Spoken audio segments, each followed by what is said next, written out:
அனைவருக்கும் வணக்கம். GK and current affairs கேள்விகளை பார்த்துட்ருக்கோம். வாங்க ஃபஸ்ட்டு கொஸ்டினை பார்த்துடலாம். ஃபஸ்ட்டு கொஸ்டின் என்ன அப்படின்னு பார்த்தீங்கன்னா, ஏஷியன் பேரா கேம்ஸ் 2022 எங்கே நடந்துச்சு அப்படின்னு கேட்டிருக்காங்க. இந்த பேரா கேம்ஸ் அப்படின்னா என்னென்னா, மாற்றுத்திறனாளிகளுக்காக நடக்கக்கூடிய ஆசிய அளவில் நடக்கக்கூடிய போட்டி தான் ஏஷியன் பேரா கேம்ஸ். இதை பேரா ஏஷியாட் அப்படின்னு கூட சொல்லுவாங்க, பேரா ஆசியாட் அப்படின்னு கூட சொல்லுவாங்க. இது 2010 தான் இதை வந்து ஸ்டார்ட் பண்ணாங்க. மாற்றுத்திறனாளிகளுக்காக ஏஷியன் பேரா கேம்ஸை வந்து மாற்றுத்திறனாளிகளுக்காக 2010 தான் ஸ்டார்ட் பண்ணாங்க. ஓகேங்களா, இது 3வது முறையாக நடக்குது. 2022 ஃபஸ்ட் ஸ்டார்ட் பண்ணதும் சைனாவில் தான். இப்போ 2022 நடந்ததும் சைனாவில் தான். அதில் யார் ஃபஸ்ட்டு அப்படின்னு பார்த்தீங்கன்னா அதுவும் சைனா தான். இந்தியா வந்து பார்த்திங்கன்னா 3வது இடம். ஓகேங்களா, நெக்ஸ்ட்டு ஏஷியன் பேரா கேம்ஸ் வந்து பார்த்திங்கன்னா எங்கே நடக்க போகுது அப்படின்னா ஜப்பானில். ஓகேங்களா, 2026 ஜப்பானில் நடக்க போகுது. இது 4 வருஷத்துக்கு ஒரு தடவை நடக்கும். ஆசிய போட்டியும் 4 வருஷத்துக்கு ஒரு தடவை தான். ஏஷியன் பேரா கேம்ஸ் மாற்றுத்திறனாளிகளுக்காக நடக்கக்கூடிய அந்த போட்டியும் 4 வருஷத்துக்கு ஒரு தடவை தான். இந்த ஏஷியன் பேரா கேம்ஸ் 2010 தான் ஸ்டார்ட் பண்ணாங்க. சைனாவில் ஃபஸ்ட்டு நடந்துச்சு. 2022 எங்கே நடந்துச்சு லாஸ்ட்டாக அப்படின்னு பார்த்தீங்கன்னா சைனாவில் தான் நடந்துச்சு. அதில் முதலிடமும் சைனா தான். அதுக்கு மஸ்கட் என்ன வச்சுருந்தாங்க?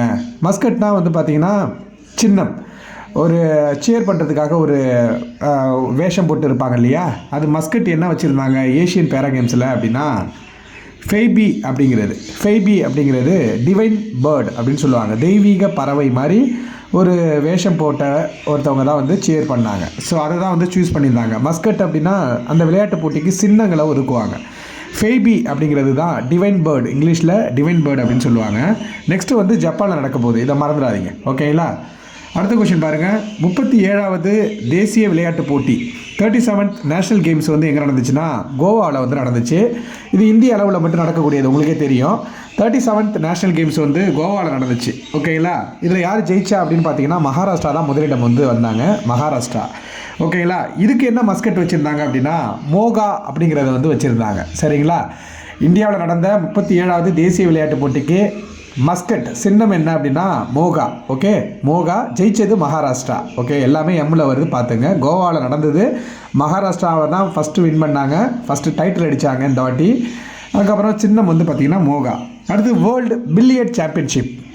இந்த பில்லியர்ட் சாம்பியன்ஷிப் யார் ஜெயிச்சா அப்படின்னு பார்த்தீங்கன்னா உலக பில்லியர்ட் அந்த போட்டியில் வந்து யார் ஜெயிச்சா அப்படின்னா பங்கஜ் அத்வானி.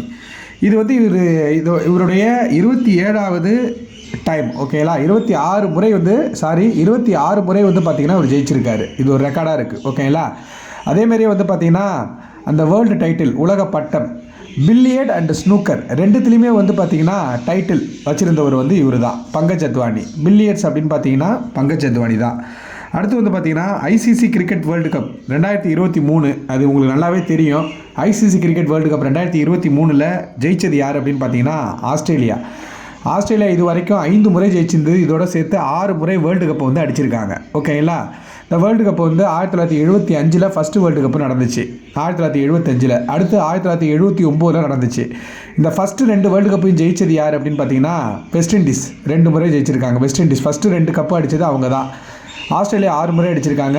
இந்தியா உங்களுக்கு தெரியும் 1983, 2011 2 முறை வந்து அடிச்சிருக்காங்க. ஓகேங்களா, அடுத்த கொஸ்டின் பாருங்கள்.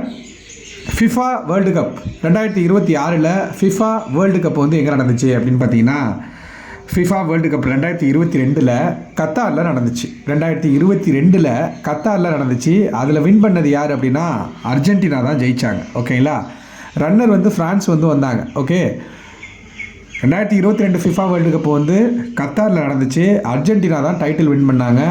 ரன்னர் அப்போ வந்து யார் அப்படின்னா ஃப்ரான்ஸ்.